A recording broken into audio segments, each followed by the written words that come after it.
Nature originally, through the plants and shamanism, provided the tools for us to access this incredible natural database.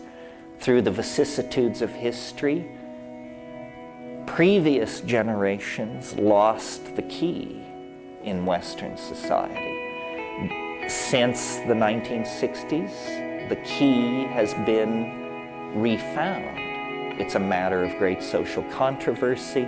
It's a matter of great risk to those who take it, how they will be viewed by their peers.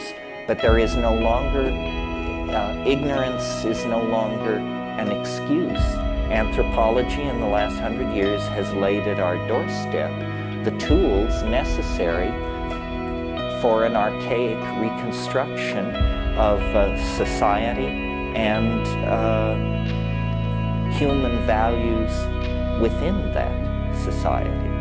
It's inconceivable that Western industrial capitalism could run on another 500 or 1,000 years.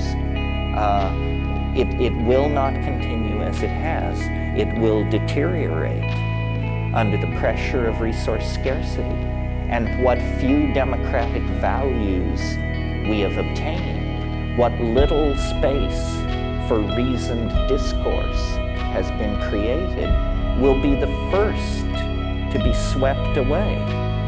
So it's very, very important that people take back their minds and that people analyze our dilemma in the context of the entire human story, from the descent onto the grassland to our potential destiny as citizens of the galaxy and the universe. We are at a critical turning point. And as I say, the tools, the data that holds the potential for our salvation is now known. It is available. It is among us.